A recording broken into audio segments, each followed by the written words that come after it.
បាទសួស្តីបងប្អូនអ្នកគ្នាឥឡូវយើងជួបគ្នាសារទឹកនេះទៀតបាទដោយសារមួយរយៈនេះរៀងរវល់អញ្ចឹងបានផុសវីដេអូបន្តឥឡូវយើងចាប់ដើមបន្តពីវគ្គមុនទៀតបាទឥឡូវចាប់ដើមបង្គំនៅស្ពឺលេខរបស់គ្នាបងប្អូនបាទតើគ្រឿងបង្គំម៉ូតូដែលបងប្អូនប្រើប្រាស់រាល់ថ្ងៃតើគ្រឿងបង្គំខាងក្នុងវាដំណើរការយ៉ាងម៉េចបានជាម៉ូតូនេះអាចទៅមុខបាទឥឡូវយើងមើលបងប្អូននេះគេហៅថាស្ពឺលេខបាទតែស្ពឺលេខបងប្អូនបាទ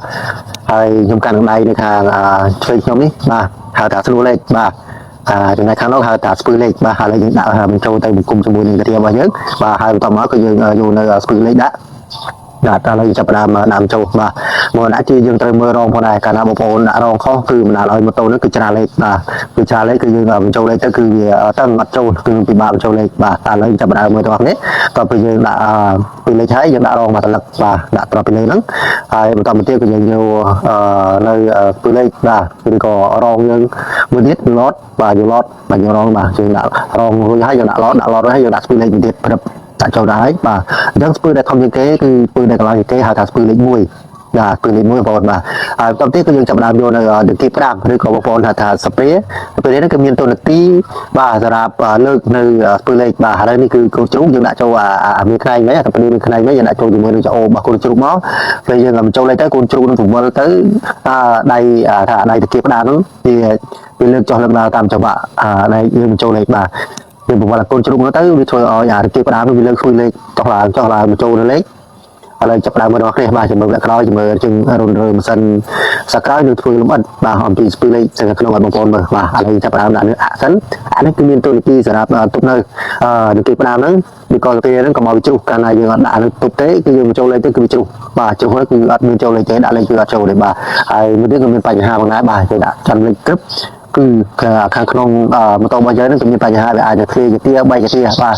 ហើយយើងដាក់រួចដល់ហើយបន្តមកទៀតគឺយើងចាប់តាមដាក់ប្រេងហ្នឹងគឺដើម្បីឲ្យវារអិលកាលណាយើងបានដាក់ប្រេងទេពេលយើងបង្គំរួចរាល់អស់ហើយយើងមកឈាមម៉ូតូគឺវាលីសូខ្លាំងមែនតើបាទកាលណាលីសូយើង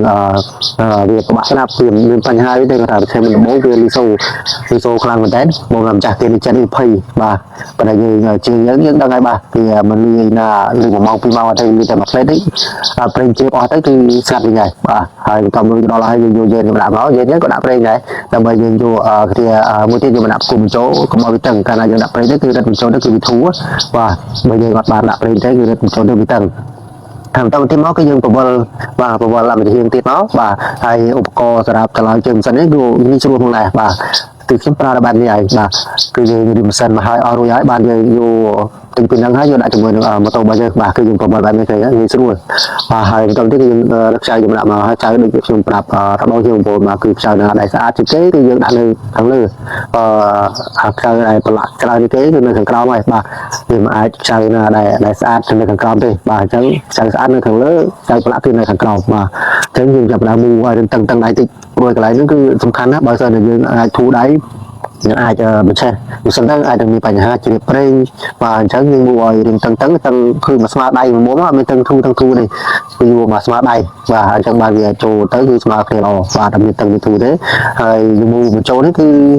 មូប្រហែលមូលំទេបងប្អូនបាទហើយម៉ូតូនេះគឺខុសពីម៉ូតូពួកអូតូបាទពួកម៉ូតូអូតូគឺយើងដាក់លកាមុនណាបានគេយកកាទៀគ្របក្រោយតែពួកម៉ូតូសងយើងគឺងាយស្រួលគឺយើងគុំកាទៀយើងចូលគ្នារួចហើយបាទយើងយកលកាមដាក់តាមក្រោយគឺវាខុសគ្នាបាត់គ្នាឯងគឺវាស្រួលយើងពួកម៉ូតូអូតូបាទម៉ូតូអូតូគឺយើងដាក់យកលកាមមុននឹងយើងបង្គំកាទៀចូលបាទបានយើងរៀបតែគឺវាខុសគ្នាត្រង់ហ្នឹងបាទហើយតាមទៀតគឺយើងយកដាក់ទ្រុលកាមសម្រាប់សកត់នៅលកាមបាទតែថាទ្រុលកាមសម្រាប់សកត់នៅលកាមហ្នឹងដែរ